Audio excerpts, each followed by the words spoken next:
You may have been told that you have tight hamstrings or you need to stretch your hamstrings more. This episode, we're going to talk about why that's misleading, why stretching your hamstrings might actually make your problem worse, and some solutions where you can actually help with these tight hamstrings. All of that and more on this week's episode of Welcome to Reconsider. I'm Bill Hartman. This is the podcast to challenge you to ask better questions, to look beyond traditional models of thinking and arrive at better health and fitness solutions.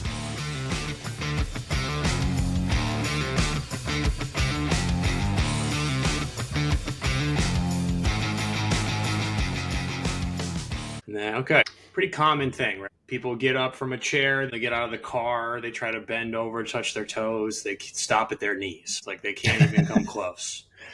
Or they have back pain or hip pain or neck pain and they go to a PT or a chiropractor and they try to move their leg up for a straight leg raise test and they say, oh, wow, you have really tight hamstrings and you need to stretch more. When I meet with people for the first time, they always have this sort of guilty conscience of, I know I should probably stretch more, and I don't. We want to make it okay for you to not, because it isn't really about that. It's about managing gravity. It's about managing anterior orientation. It's about where you're at within your base of support. So this whole stretch and strengthen thing we've talked about a lot, and we've have several episodes about it.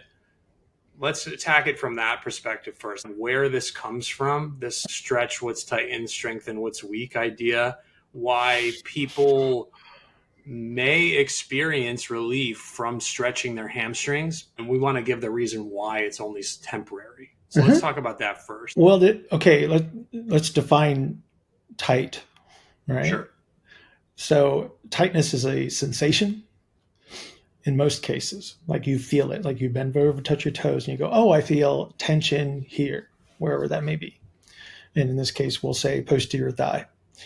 And under those circumstances, so our sensations come from the connective tissue behavior, right? So if I pull on connective tissues, that's what I feel. I feel that stretch. And so that's where the sensation comes from. So in many cases, when you try to stretch a muscle, your intentions are honorable, but you're actually trying to pull on a muscle that is active in most circumstances. And so that produces the tension on the connective tissues that you perceive. And then the belief is like, oh, I can pull on this harder and it will change. And in most cases, that really wouldn't be the case. Now, other things can move as a result of that.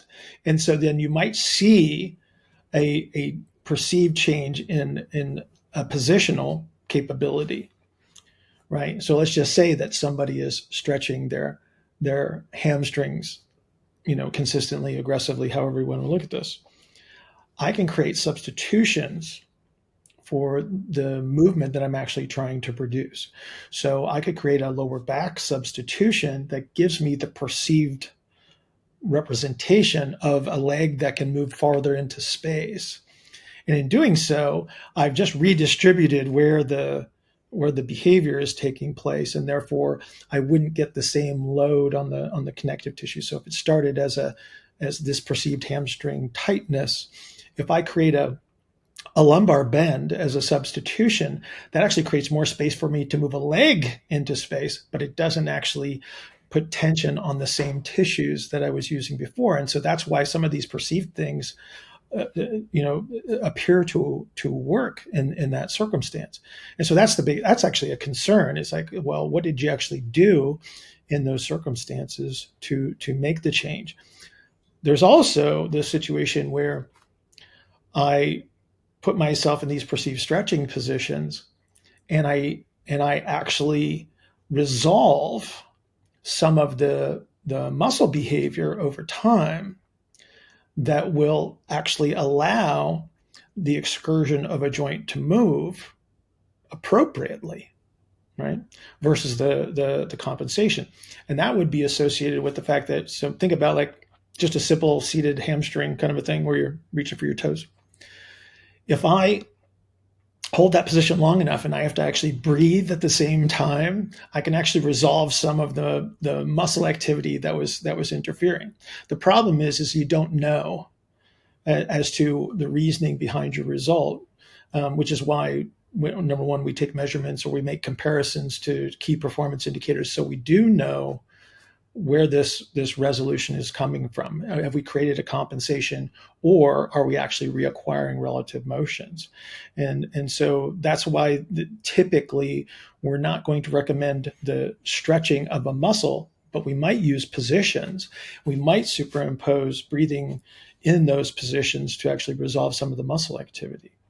But it's not yanking and pulling on things, because if that actually worked, it would be a nightmare to try to get every contractile tissue at the appropriate length. It would just be a nightmare of movement in that circumstance. So thankfully, it doesn't do what most people think it does.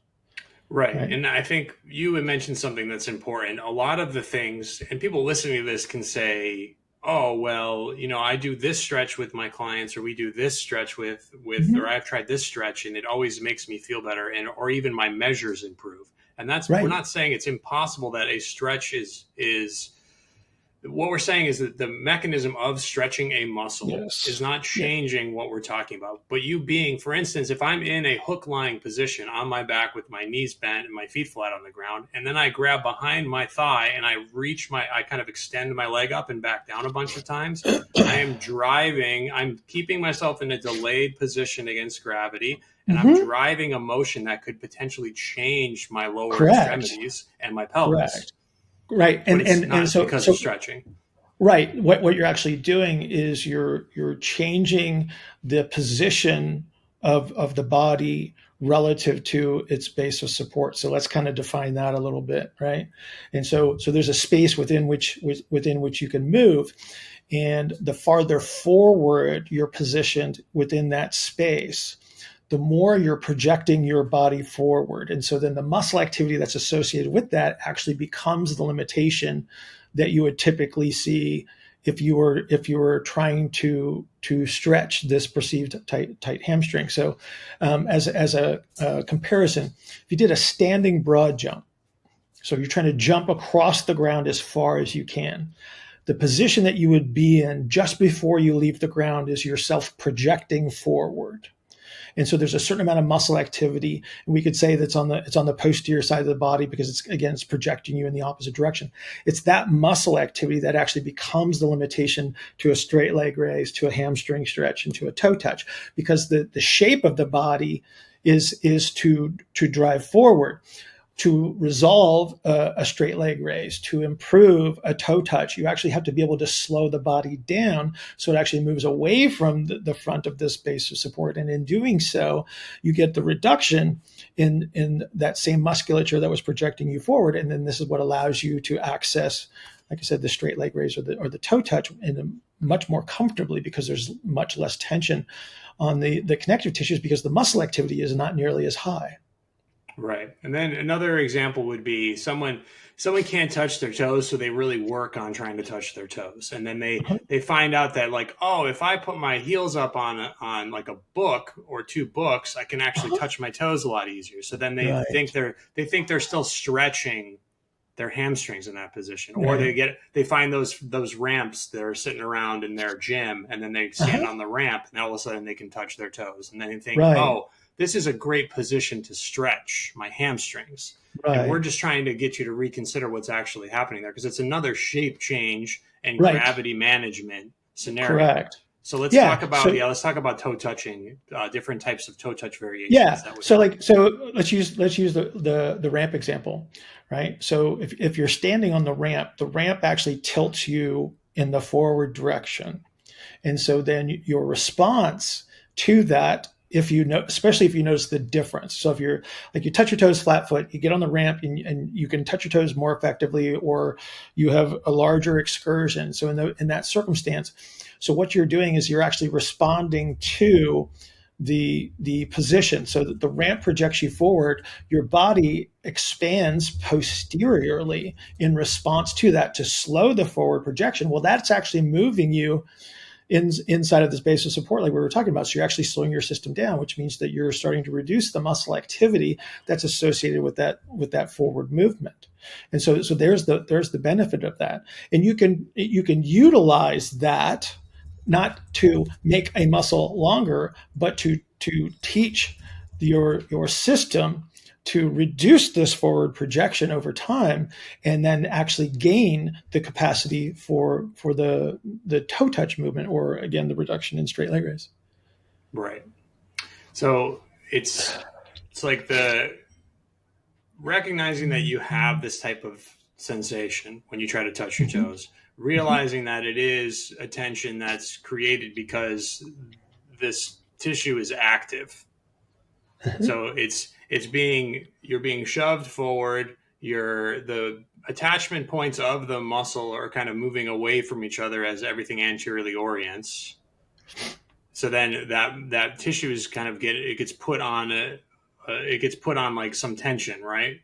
Well, it's going to depend on it's going to depend on strategy, right? We've got strategies that would push us where we're pushing harder down into the ground. We got strategies that are projecting us for both of those. So then let's talk about what are the differences between strategies, where it's not just like I have tight hamstrings because of this one thing, because the muscle's tight. It's like, why would it be tight in these different scenarios? Yeah. So we're still going to have to talk about this movement forward inside of the base of support, right? So as I move forward, I start to use a stronger and stronger compensation to push down. So this is me pushing to the ground, away from me, straight down. So now imagine what that would feel like. So if I was laying on my back and I was pushing my leg away from me, can you appreciate how hard it would be to lift it up off the ground, as in doing a straight leg raise? If I'm pushing away from the ground, can you appreciate how difficult it would be for me to actually bend forward, because I'm using a strategy where I'm trying to push myself upright? Yeah. Right. So that's a behavioral strategy that we use to maintain our position in space. To use the long jump example, the standing broad jump example, that's actually to push me away from one side, which would actually move my body away from a leg. So you could picture yourself as sliding a leg away from midline, and then turning your body away from that leg. So again, you're creating this elongated position, which prevents the body from bending forward on itself, right? So again, we have two positions that both can limit our capacity to, again, use as toe touch as an example, to bend forward and touch your toes, because again, it's the ability to slow the body down that allows us to do these things, because it's an energy absorption behavior, not an energy projection behavior where I'm trying to move quickly through space or push aggressively into the ground. Right. Okay. So yeah, let's maybe talk about, let's take the last little bit here and talk about a progression or a series of activities someone could do to try to help with this. And a lot of the times putting someone in like a hook lying position is a good place to start. Yeah. Let's try this. Let's say like people will blindly sort of foam roll all of their muscles, and they'll try to really focus on rolling the hamstrings. Yeah. So and we've talked about this in our one of our stretching episodes before, and several of the episodes we've talked about, like a step over on a foam roller, just to sort of address the position of the pelvis, to create a better shape, to maybe not have this type of tension that you're dealing with. Right.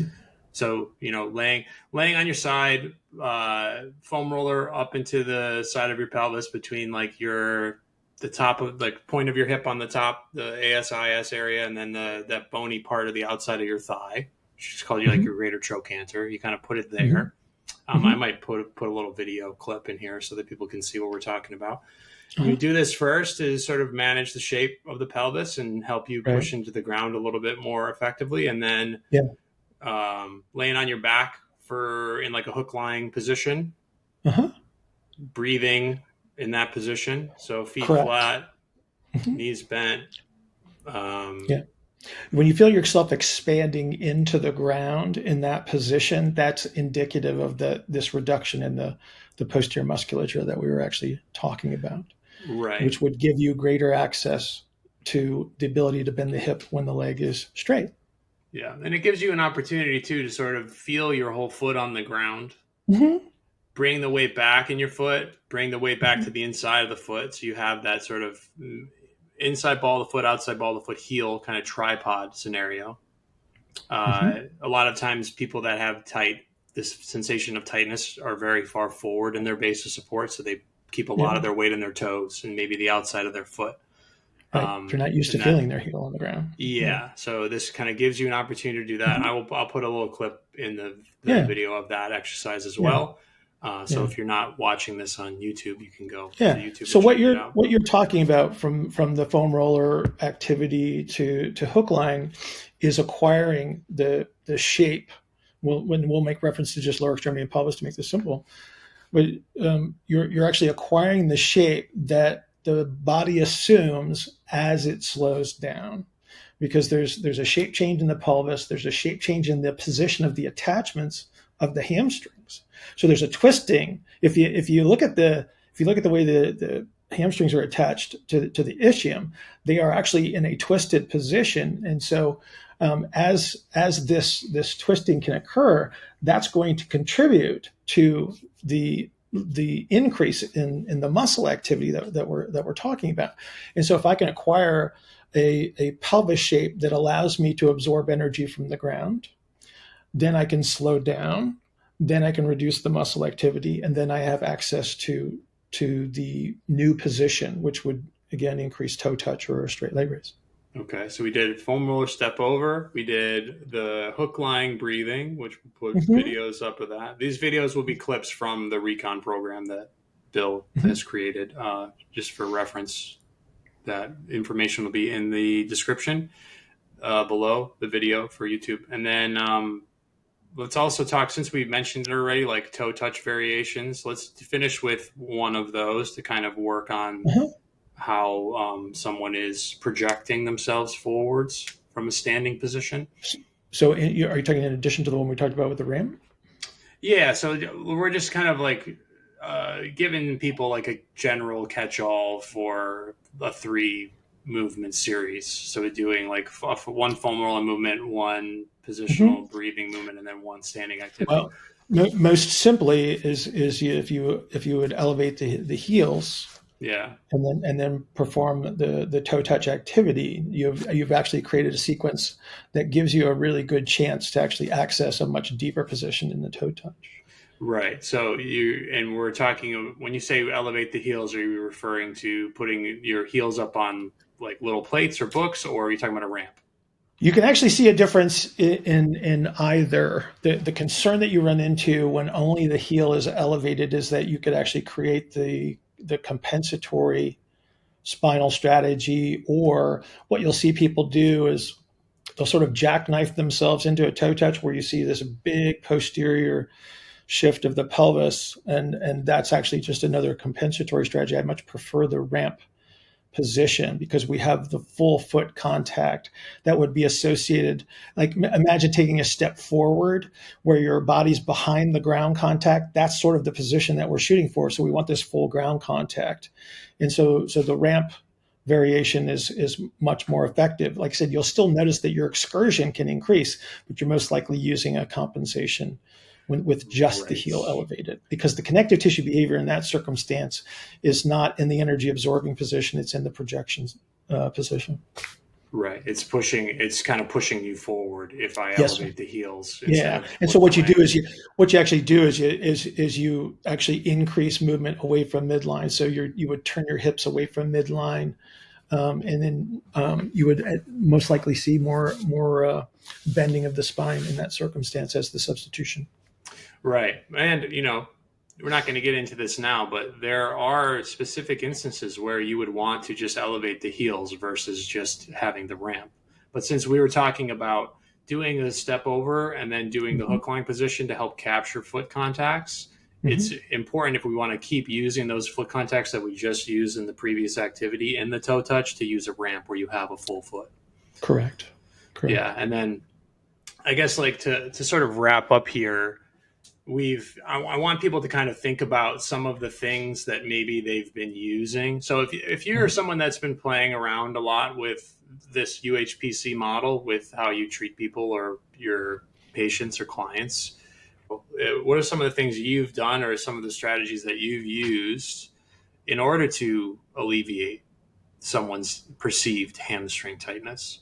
And it might not be examples that we gave, but I just want to have everyone sort of think through some of the things that they've been doing or what they've had success with, and maybe think about why that's happening, and then leave a comment below, and we'll talk about that type of stuff. All right. Anything else for hamstrings? Nah. I guess also if you can think of, because I sort of mentioned that there are specific instances where you might want to just elevate the heels versus the ramp. If you can tell us a difference, you can also post that in the comments too. Like think about that a little bit and then leave a comment. I'll tell you below if you're on the right track or not.